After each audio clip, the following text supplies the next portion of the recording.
Hello, and welcome to the Liquidity Event. We're your hosts, AJ. And I'm Brett. Ooh, hello, Brett. This is episode 97, being recorded on Thursday, May 25th, airing on Friday, May 9th. This week, we will be discussing scams. We've got credit card scams, Bitcoin scams, insurance scams, and why your pharmacy doesn't have any toothpaste. How you doing, Brett? I'm doing well. This is going to be a fun one. Scams are always exciting. Yeah, I'm happy that you are joining me for this one, both from some personal scam stories you've told me, and also the fact that you're a financial planner and you've worked with clients for almost a decade, and I'm sure you have some good scam stories to share with us. But yeah, I'd love for you to introduce yourself. Who are you and where do you live? Senior financial planner here at BKFI. I live in the southwest suburbs of Chicago. Let's see, 2 little girls. So we might even get into a story today about little kidnapping AI, and it is legitimately my nightmare. So if we do hit on that one, I'll hold the tears back. Okay. Yeah. Jesus Christ. Yeah, what a parent's worst nightmare. Oh my God, I'm going to lose it. On the first story, I'm going to lose it. Yeah, right. What's a fun fact about you that listeners need to know? I have one in mind, but I'm curious what yours is. Maybe I'll roll with the one that you have in mind. Prior to doing financial planning, I played minor professional hockey, a little bit of time over in Europe, and then some time in the minors here in the United States. Yes, that's my favorite fun fact about Brett Weissfeld. He's a literal professional athlete in our midst, which is awesome. So as financial planners, we consider ourselves fairly financially savvy, right? And pretty aware of predators and things like that. But have you ever been scammed personally, or know anyone in your family has been scammed? Yeah, so personally, no, I have not been scammed. Thank goodness. I've been hacked, right, to the point of like everything. Lesson learned: change your passwords and don't have the same passwords for everything. I learned that one. Brett loves hockey, 1986. Yeah, right. But I remember growing up, I was probably like 13 or 14. I have an older sister, and she was going to University of Illinois at the time, and she was moving into like an apartment complex. And my dad received this email from somebody who was trying to be essentially the landlord and collect like this excess down payment. Fortunately enough, my dad was savvy enough to understand that this probably wasn't reality. So he contacted the actual landlord that he had spoken to. They really cleared up like that this was not them at all. The request was, I can't remember what country it was trying to get the money deployed to or wired to, but it was something not that substantial that would make you shake your head. So it was pretty impressive on my dad's part. I think it was like $1,000 deposit or something like that. So fortunately, he didn't make that payment, but we did file a report with like the FTC on it, just to cover your butt on it. Yeah. How about you, AJ? Yeah, I've been scammed so many. No, just kidding. I fell for a scam once. I was about 22 years old, first job out of college. It was actually it was the night before my first business trip ever, and I had a debit card, which I was nervous about, like traveling and paying for hotel expenses when I had no money at all. And I got a call from a scammer saying that there was some unusual activity on my debit card and it was going to be closed. Could I please provide my full number, PIN code, date of birth, all the above. And I was like, oh my God, of course. Yeah, I just don't want my debit card to be. And the minute I hung up, I was like, oh no, I fell for it and was able to cancel it right away. But, look, scammers play into our emotions, right? Whether you're a parent and your kid's in danger or not even in danger, just, hey, there's a fee associated with your kid. Well, I don't want my kid to lose out on their spot on the soccer team or tuition or the house they're living in. Like they're smart. They're preying on our emotions to pay up so we don't have to cause someone we love harm. I forgot about this other kind of crazy story. One of the articles that we're going to talk about reminded me, this was not that long ago, maybe like 4 or 5 years ago. I was back home in California, and I was actually getting my haircut. So I didn't have my phone for an hour of the time it takes to get a haircut. And when I got out of the haircut, I had like 30 missed calls from my grandfather, my aunt, my dad.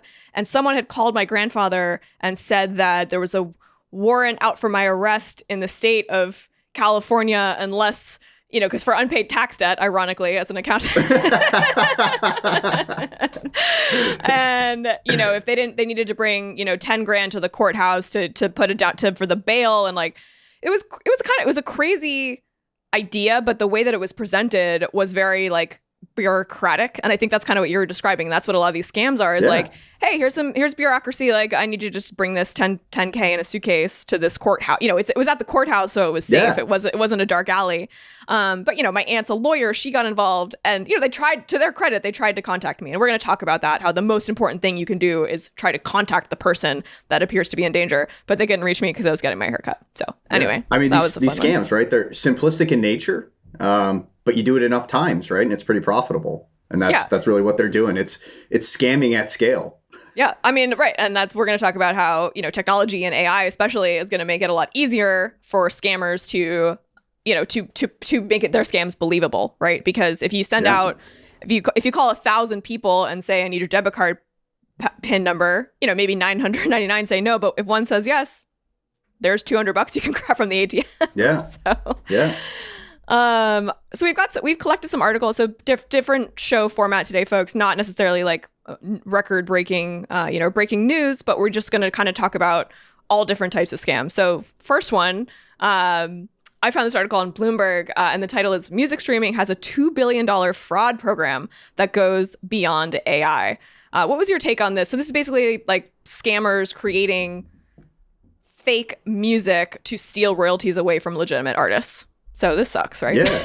Yeah, this does suck, right? I mean, we'll talk about T Swift. I know you're a big fan. But, this is one of those articles, right? Kind of the AI ability, right? To quickly just change music, right? And then put it on something like Spotify and take basically what was an artist product and basically exploit them, right? And, professional background, right? I'm all for people getting theirs, right? You got to get paid what is yours. So this one actually irked me a lot. The scam irked me a lot. Not that I think Taylor Swift needs more money, but I do think her creative outlet allows her to earn that money, and she should be compensated for that, right? So, in this article, they talk about some safeguards and things of that nature that need to get put in place.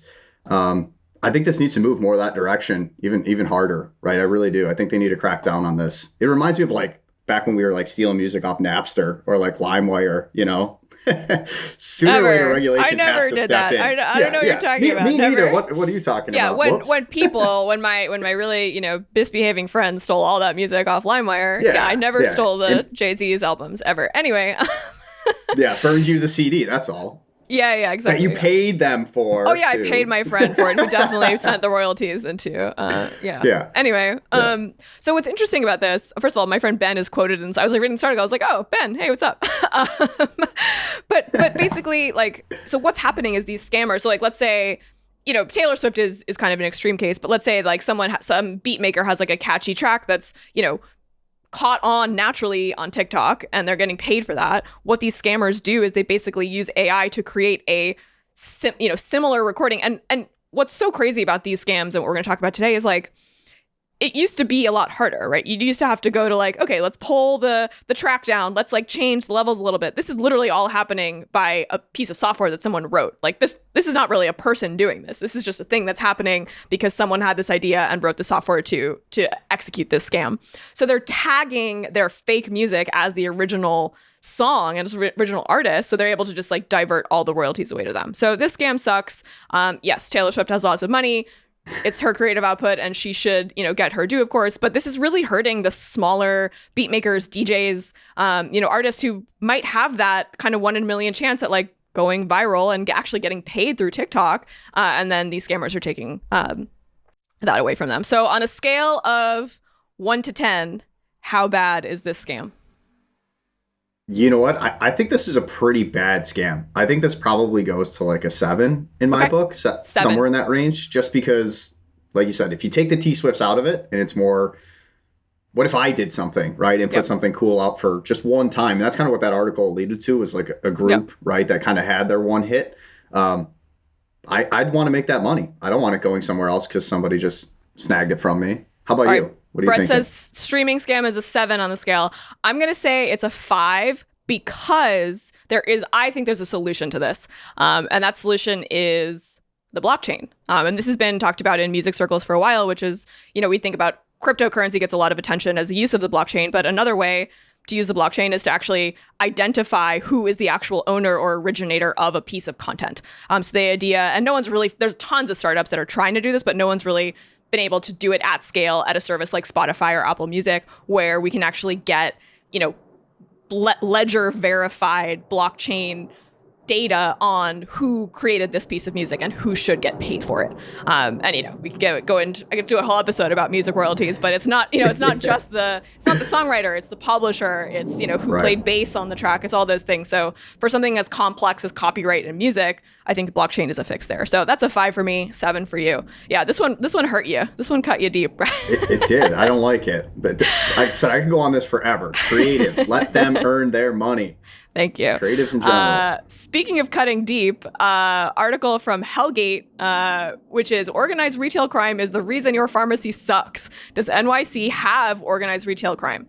So for those who have not experienced this, and Brett, I'm going to describe it and I want to hear if you've experienced it. But when I go to the Target at Atlantic Center in downtown Brooklyn and I want to buy my $11 body moisturizer, it is no longer on the shelf where I can grab it. It is behind a plastic case with a key, and I have to ring the button for the associate to come over and get it for me, which is very annoying when you're trying to pick up toothpaste, moisturizer, and mouthwash. I understand it for $40 packs of Nicorette gum or whatever, but that's kind of a new thing. Do you have this in where you live?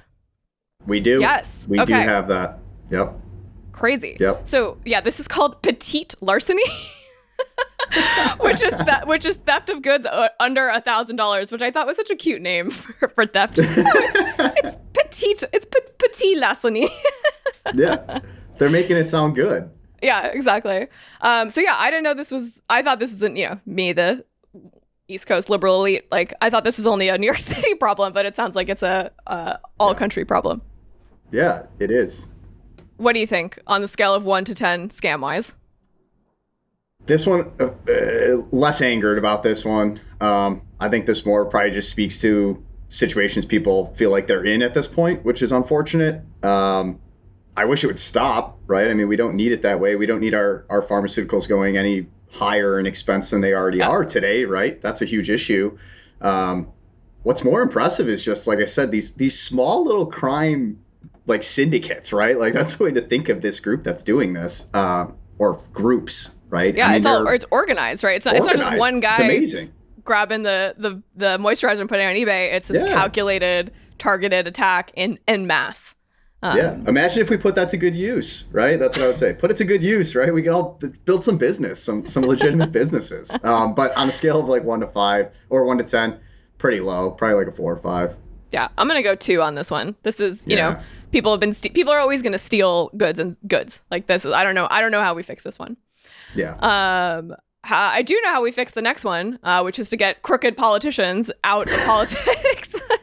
Our friend Mr. Santos scammed $25,000 in COVID unemployment benefits before he was elected to office. While he was in the investment world, prosecutors say Bloomberg story. What I found crazy about the story is that they estimate that 20% of all unemployment paid is fraudulent. That blew my mind. Yeah. What did you think about this one? I thought this one, obviously, corruption out of politics has to get out of there. I think my favorite quote of this was that Santos' indictment was being unsealed early Wednesday when the anti-fraud legislation that he co-sponsored was getting approved by the House committee. That's everything. Timing is everything in life for Santos, right? So, sweet irony. Yes. Let me pass this bill to protect the American taxpayer from people like me. Exactly. Right. I'm so happy to be here, everybody. No, I think this one is, this is actually something I've seen in the past with clients, right? Where, we get to year-end tax time and we're looking over documents that they submitted, and all of a sudden you find this unemployment tax document and you're thinking to yourself, I know this client. They've never mentioned this. They haven't worked in years, right? They're retired. And it's like, wow, that happened so quickly and they had no idea, right? Just no clue. So the 20% didn't surprise me. I think it's a huge problem, right? And I think COVID made that worse. But Yeah. So what people are finding social security numbers somehow and basically applying for unemployment benefits on as you and stealing this is identity theft, right? This is identity theft, and then being able to collect that unemployment, which unfortunately creates a tax problem for you because those unemployment benefits could be taxable depending on your situation.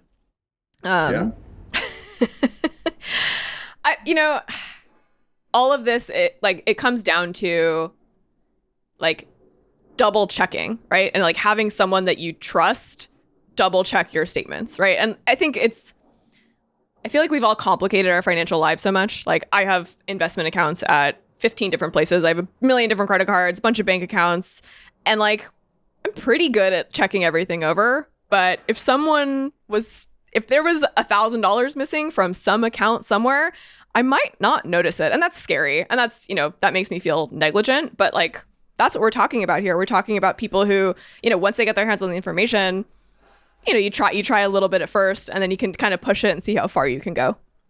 Yeah. I mean, it's easy. It's easy to lose track of those kind of things, right? I remember a time where like I couldn't get my parents to use like a debit card, right? They were like, do not give the credit card number away. And now it's like, order a pizza, new place, sure, credit card gone, like whatever. Yeah. I mean, my credit card it's click, right? It's saved in my password manager, and it's like, ooh, that's a nice something that I want. Like click. Oh, now it's at my house tomorrow, and now that website has my credit card information. Well, supposedly that's where these third-party payment processors come in. But all right, here's a big fun scam. An Instagram influencer scammed over $2 million. This is sad, from older, lonely Americans. We had basically an Instagram influencer who looked like they were living the high life. And basically, what happened here? She convinced these people that they were married. Exactly. Did you read this one? Yeah. Yeah. She basically was like I said, the whole article was basically spoofing somebody into think there was this relationship, right? These wealthy people, that there was this relationship happening, which, I mean, that's a ton of effort. Okay, first of all, right? Maintaining one relationship is difficult. I don't know how you could fraudulently do numerous. But this brought back for me like Manti Te'o, being the sports guy I am. He was a Notre Dame linebacker. I don't know if you remember the story. Netflix did a documentary on him recently. Basically, he got snubbed into this. I think it was a guy at the time actually, but faked a woman's voice who like made him believe they were dating essentially over time. He faked that she had cancer and then she passed away. He had no idea, and that they like just faked that she passed away. It was like right when the national title game was going on. So he got all this press for being like this amazing like trooper through all of this. Turns out it was a huge hoax, came to light. And it was devastating, right? So I think that's like where I land on this scam is like, you have to, if you've never met somebody or have gone on some dates with people, don't be wiring money to bank accounts for people, right? That's just not the most intelligent thing to do, right? In that situation. That's what kind of happened here. Yeah. I mean, I think that's the theme of this episode is never, ever, ever, ever wire money. Unless you are on the phone with your bank and your investment advisor has said, I'm wiring this money to your account, is the only time that you should be wiring money. Or you're buying a house and you're absolutely sure, and it's a trusted wire house that you've Googled and you've said, okay, this is a legitimate company that's going to receive my escrow payment. Those are the only times you're wiring money. Because every single one of these scams, like, it's not like someone wrote a check. Like wiring it's untraceable. You can't claw it back, right? You can cancel a check. You can do all but wiring is like, it's gone. So folks, if you take one thing away from this episode, it's do not wire money to anybody that you have not met ever. Yeah. And I would say take Google even farther, AJ, right? Like I know when you're like doing down payments to title companies and stuff, call them, right? Yep. Verify that this is like a legit place. Force them to give you the account numbers, those kind of things. Really got to check those boxes in these situations. speaking of Googling, I'm gonna skip ahead a little bit. Here's a crypto scam where an actual entire fake website was created. So yeah, calling is great advice because you can you can think you're on mycryptowallet.com, but you're actually on mycryptowallet2.com, which is a completely fake website that's designed to wipe out all of your entire crypto holdings. So yeah, this was a serial scammer. Used advanced money laundering techniques to completely clone this website.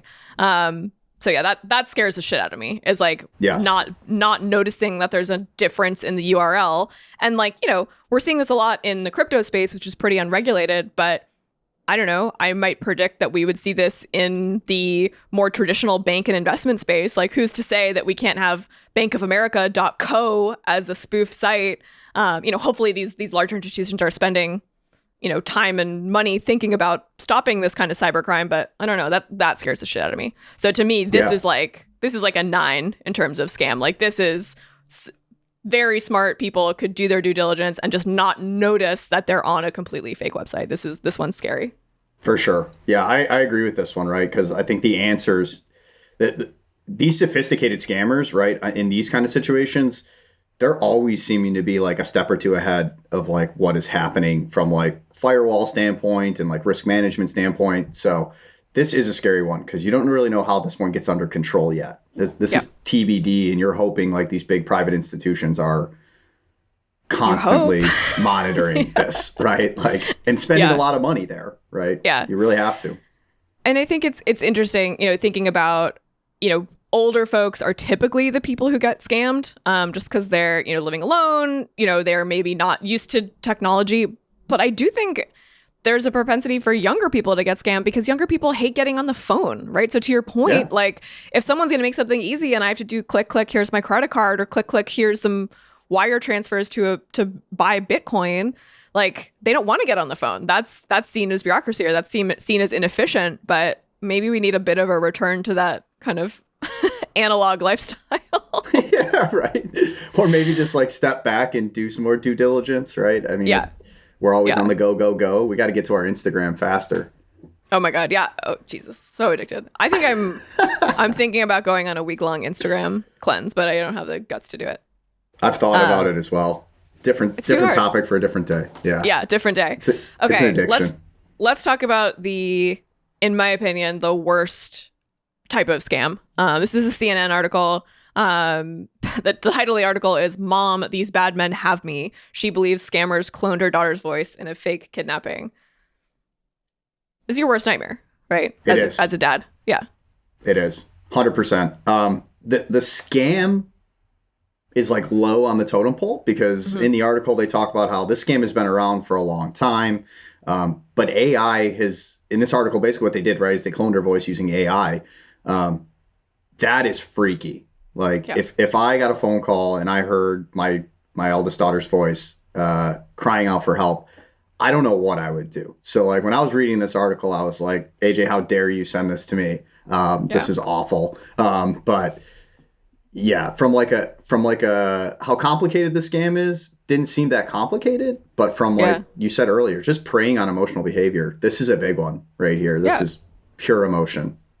Right. I mean, these scammers know what are you going to do when you hear that? Whatever it takes. If it's $1 million, you will find $1 million and you will get it wired tomorrow. And that's, that idea of don't go to the police. If you go to the police, I'll kill her. Just like that. And look, this one's as old as time. So that's why this one is the scariest to me, because I don't see how, like, technology, AI is a little bit scarier, but it used to be letters, right? It used to be serial killer, like, cut out letters on typewriters. So like, the technology might be moving fast, but like, this is a scam as old as time. So this is a 10 for me, because I mean, but at the end of the day, the damage, if you think about it, the damage is only financial, right? It's the daughter was safe. She was at dance class, right? Like, at the end of the day, it's the best advice is try to reach the person that you think is being harmed. As we talked about earlier, absolutely. Hopefully they're not at dance class or at the hair salon.